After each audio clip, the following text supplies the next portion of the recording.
As soon as I got home, Thomas shocked me by proposing a divorce, even though I was always there for him.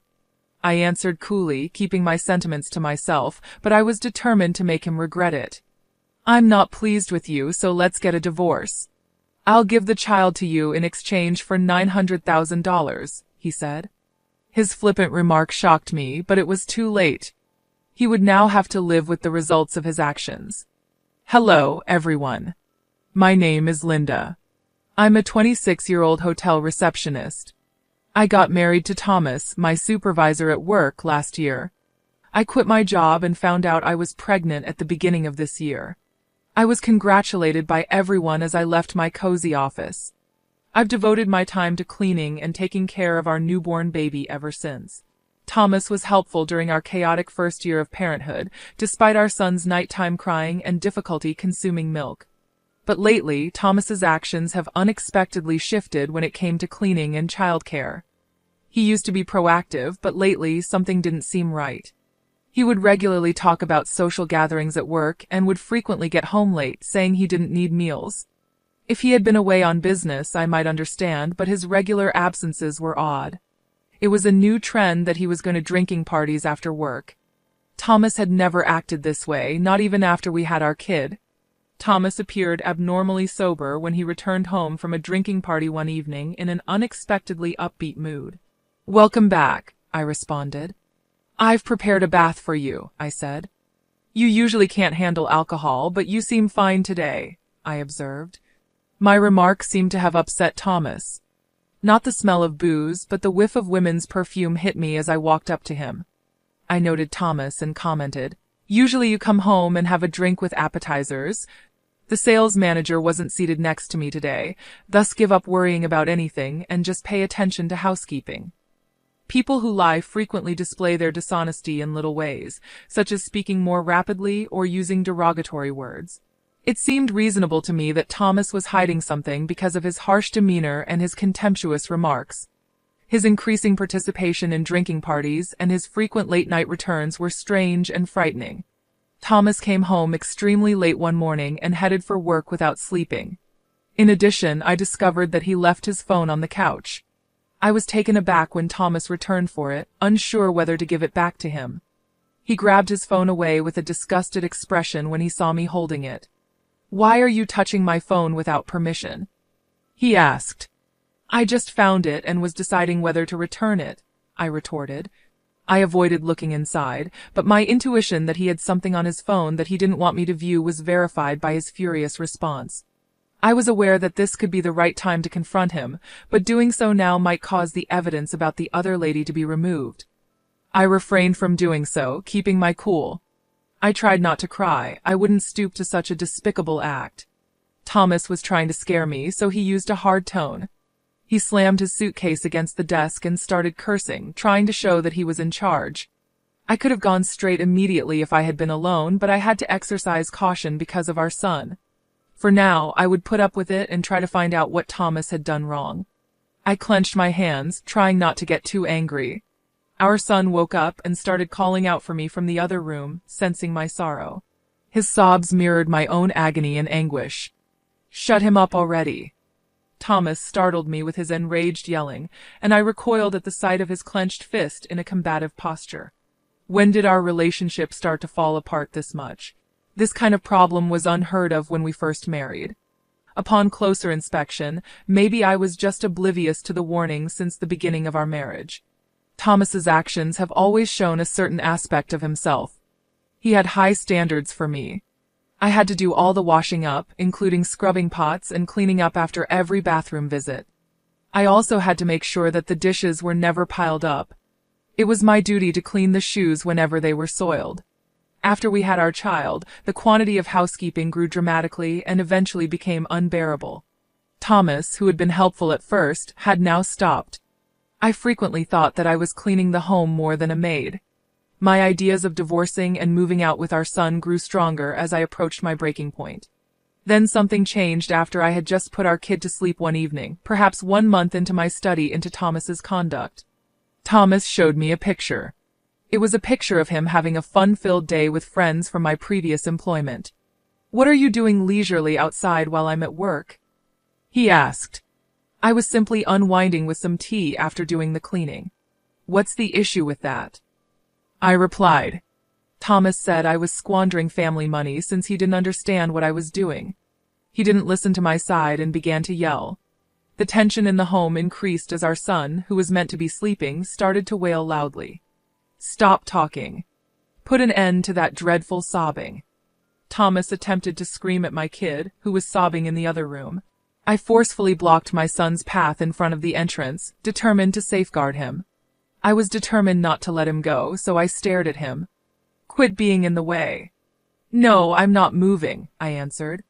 Are you aware of the task at hand? You're screaming in front of a baby. That seems crazy, doesn't it? These recent incidents seem to have awakened my eyes.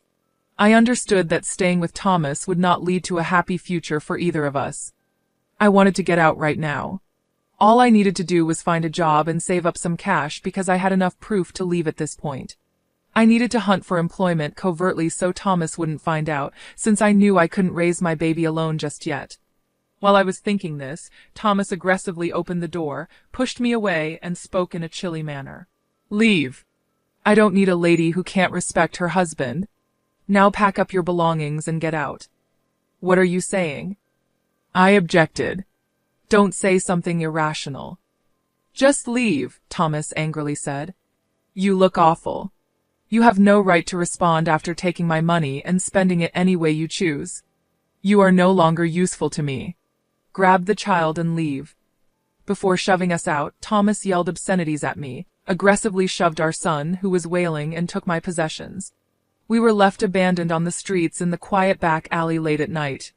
When he shut and latched the door behind us, all that could be heard above the silence was my son's crying. I'm so sorry, I said to him.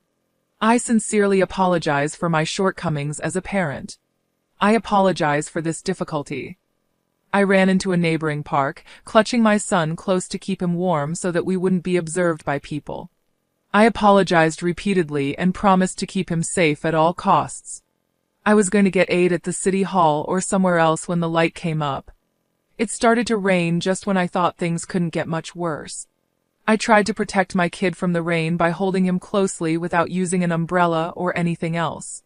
As the raindrops fell, so did my tears. None of this would have occurred if I had been stronger, severed my relationship with Thomas sooner, and divorced him before this child was born. I felt stuck and helpless, with a heavy burden of regret and hopelessness weighing me down. What took place at this hour? What are you doing here? A voice pierced my suffering. Even though it was after 3 o'clock in the morning, a smart-looking old man came up to us and offered his umbrella to protect my kid and me from the rain. The opulent home in front of the park must have belonged to the unidentified old man. He had come outside to see how we were doing, perhaps scared off by my kid's incessant crying. Even though it made me uneasy to be approached by a stranger at this hour, there was something about him that made me feel nostalgic. He covered my head with a towel and wiped my hair softly as I told him about my terrible experiences. Please come to my home, he replied politely. You can be looked after by female servants for the infant. Staying the night here would be too sad. I started crying non-stop at his kind words and understanding attitude.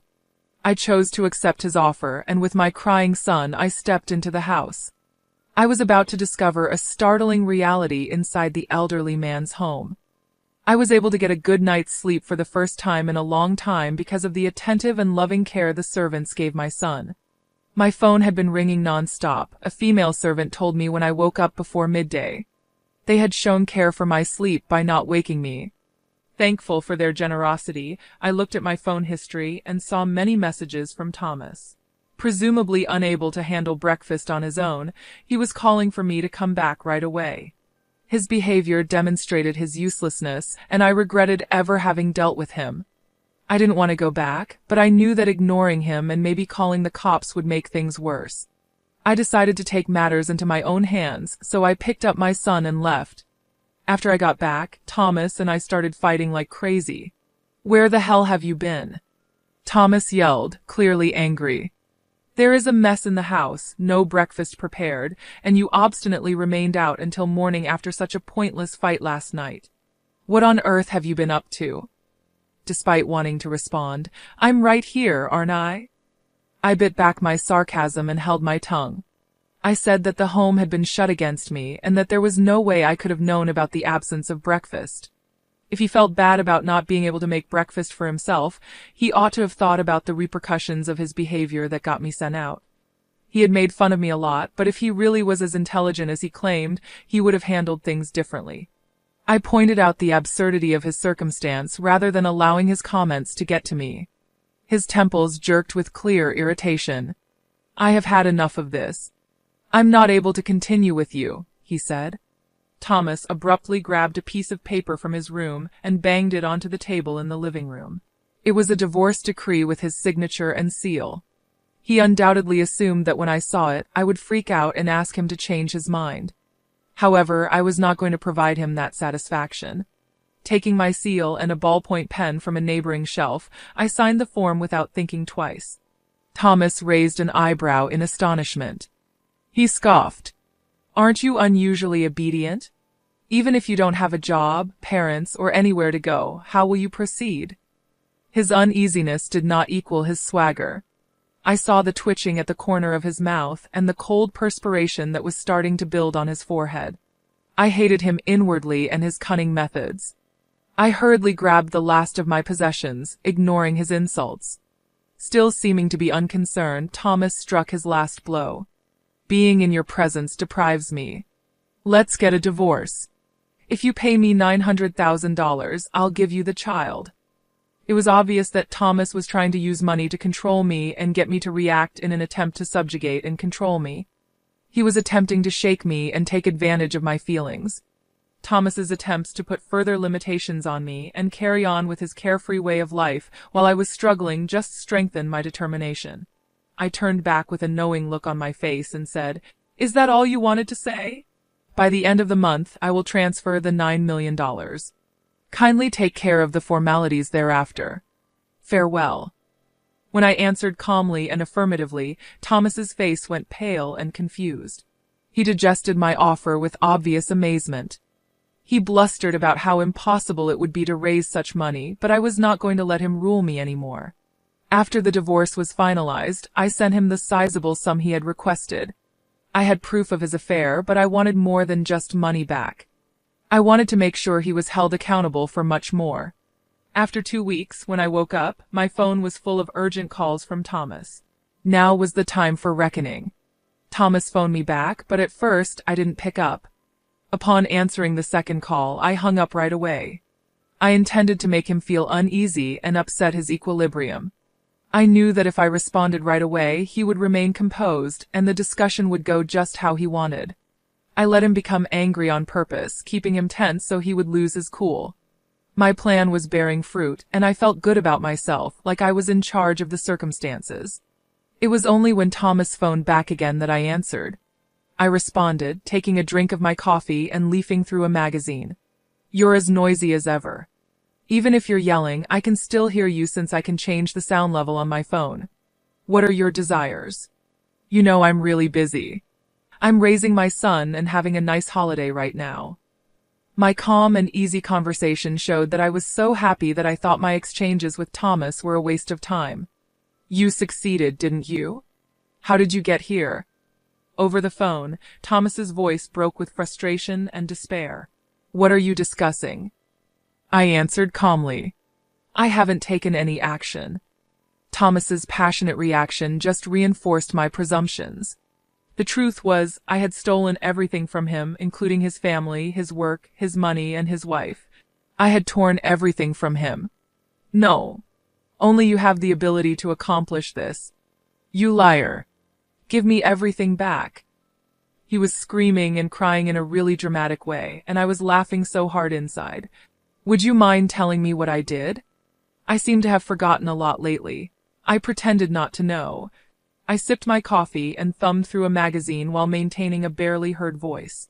Thomas got married again not long after our split. The lady with whom he had an affair during our marriage was now his wife. She was the daughter of the president of a significant firm. Thomas had kept his first marriage a secret from her, and she became enraged upon learning about our child. She was pregnant the day he proposed. Our divorce, given that her father was a crucial collaborator on the largest deal among his clientele, had to be finalized quickly. Thomas had to tie the knot as soon as possible. In order to swiftly remarry her, he put pressure on me to complete the divorce. However, this was only the start of his demise. Thomas was booted out of his house and got divorced today by his new wife. His prior marriage was made public, and when our child's identity was revealed, she demanded a divorce and monetary damages. His in-laws had to step in because of his increasingly disruptive conduct and furious outbursts. He was let go from the hotel when the issue got out of hand to the point that his employer was informed. The business selected the client over him. He lost his job along with his wife. Furthermore, Thomas was left financially devastated since he had to pay damages and compensation for all the $9 million that he had gotten from me. He had to spend all of his funds because the sum was not enough to offset the losses. Why? Why is she aware of my prior marriage? Thomas was obviously desperate. You are the only one who could have accomplished this. You have stolen my joy. I shut the magazine and made the decision to speak with him. It enraged me that he had no regrets. All the same, he continued to deny that his circumstances were caused by his own actions. I firmly replied, everything that happens is karma for your actions. You caused this to happen to you. I firmly stated, cheating while you were with me, abusing your wife, getting divorced, and losing your job, all of these are the results of your own bad actions. How absurd is that? Do you dare to preach to me? Even if you are from a lower social class than me, you have to be in a position where you are unable to even support a child on your own. Isn't it the reason you lead such a hectic life? You had to be getting this as payback for leaving me, Thomas misunderstood. To think that I worked from sunrise to sunset, raising the magazine in front of me, I made fun of him behind my back. Do you refer to this as busy? I finished reading the beauty magazine that I had been occupied with up until now. I remarked cynically but elegantly. My plan is to sip on my second cup of tea and perhaps engage in some knitting. Is that busy? I could feel his fury. Are you still making fun of me on the phone? His face was practically as red as an octopus after boiling, as I could almost see. I was laughing so hard I could not contain my delight, and it appeared to annoy him even more. He would not stop screaming, yet I found his screams to be beautiful. How are you doing? There's no way to resolve this over the phone, he vowed.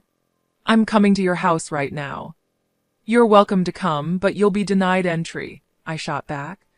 I'll tell the servants that you're an outsider and will not be let in at all. Servants? Yes, it is correct. I currently share a mansion with my father. I surprised him by showing him my father, the chairman of his workplace, and the old man who had assisted me during a video call. Hey, Thomas, is this our initial encounter? My father said with composure. Thomas seemed noticeably shaken. Father, how does this signify? He stumbled. Though I couldn't see Thomas's face, I could imagine how confused he must be. Thomas's presumption started to falter once he was informed that I didn't have a father. Actually, my mother and father divorced when she was expecting me. The relationship between my mother and father went against what society expected. My mother was a regular citizen, while my father was the heir to a financial giant. The entire family was against my father's marriage to my mother, and my grandma did not support it. Dad had been abandoned, cut off from everyone, and no matter how hard he tried, he could never have the marriage sanctioned. After observing this, Mother suggested we split up, providing me with legal recognition with his approval. They did not permit the marriage, but they did give monthly child support because they did not want the conglomerate's reputation to be damaged.